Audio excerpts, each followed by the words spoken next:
Assalamualaikum warahmatullahi wabarakatuh. Perkenalkan, nama saya Idara Islamia. Saya merupakan salah satu peserta pada pelatihan karirmu. Di sini saya diminta untuk mempresentasikan RPP yang bermetodikan blended learning. Dalam RPP blended learning ini terdiri dari beberapa komponen. Yang pertama yaitu ada modul pembelajaran.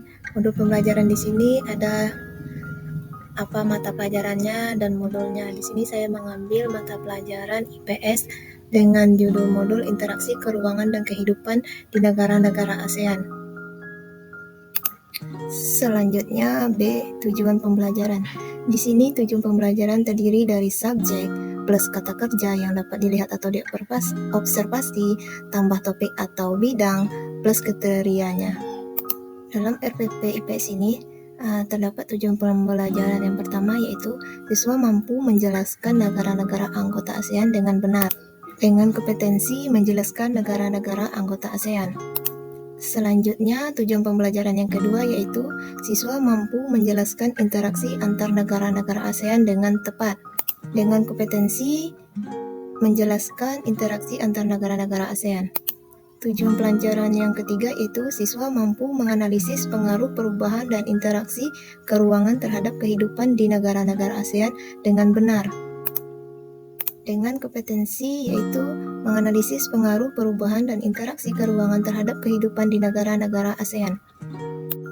Selanjutnya poin C yaitu tentang profil murid. Di dalam profil murid ini terdiri dari minat, cara belajar, karakteristik biologis, karakteristik kognitif, karakteristik sosio-emosional. Dalam RPP ini dapat diikuti oleh peserta yang duduk pada jenjang SMP kelas 8 dengan usia 13-14 tahun yang sudah mengikuti mata pelajaran IPS. Karakteristik pesertanya dapat dilihat dari yang pertama yaitu minatnya. Dari 15 orang siswa, mayoritas siswa menyukai pembelajaran berbasis ice breaking, kuis, dan video pembelajaran. Yang kedua, cara belajarnya. Terdapat 3 siswa yang suka mendengarkan atau audio, 7 siswa suka menonton video yang ditampilkan saat belajar, dan 5 siswa suka menulis. Yang ketiga, karakteristik biologis. Mayoritas siswa yang diajar memiliki pertumbuhan fisik yang sehat. Hal ini dapat dibuktikan dari proporsi badan yang tinggi dan berat badan yang normal, keadaan panca indera normal, dan kemampuan motorik yang baik. Dari 15 siswa terdiri dari 7 siswa laki-laki dan 8 siswa perempuan. Yang keempat yaitu karakteristik kognitifnya. Mayoritas siswa mempunyai kemampuan kognitif yang baik. Hal ini dapat dilihat dari 15 siswa terdapat 4 siswa yang memiliki daya tangkap yang rendah, 6 siswa yang memiliki daya tangkap yang sedang, dan 5 siswa yang memiliki daya tangkap tinggi terhadap materi pembelajaran yang telah disampaikan pada saat proses belajar berlangsung. Yang kelima yaitu karakteristik sosio-emosional. Mayoritas siswa mampu beradaptasi dengan sangat baik, memiliki hubungan pertemanan yang baik, dapat dikategorikan sehat, tidak adanya perundungan. Namun, ada sebagian kecil siswa yang pemalu. Selebihnya, mayoritas siswa cenderung mau bekerja sama dengan baik dalam kelompok maupun individu, serta mayoritas siswa dapat berinteraksi dan berkomunikasi dengan baik. Selanjutnya, poin D yaitu bukti dan asesmen pembelajaran. Ini merupakan bentuk evaluasi yang mampu mengukur aspek pengetahuan dan keterampilan yang ingin diketahui pada masing-masing tujuan pembelajaran, yang terdiri dari adanya aktivitas pembelajaran dan bentuk evaluasinya. Yang pertama yaitu sumatif.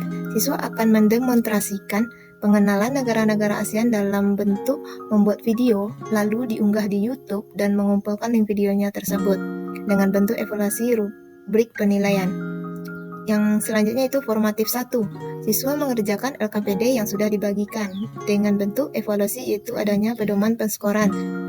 Formatif kedua, siswa mengerjakan tes tulis dengan materi pengenalan negara-negara ASEAN dengan menggunakan aplikasi Google Form dengan bentuk evaluasi adanya pedoman penskoran. Selanjutnya, diagnostik.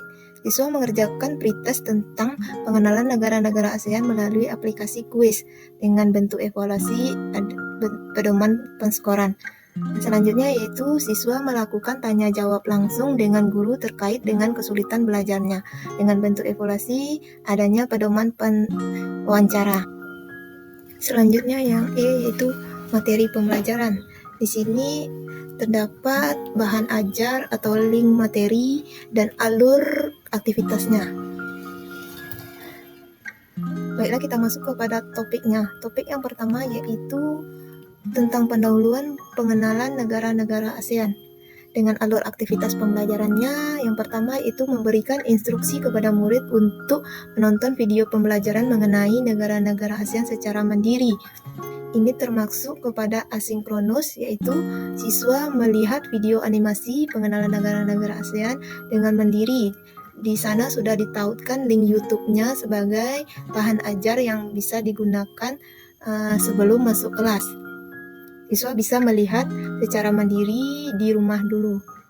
Selanjutnya kita masuk kepada alur aktivitas pembelajaran yang kedua, yaitu murid diminta untuk berdiskusi bersama teman sebangkunya, membahas mengenai poin-poin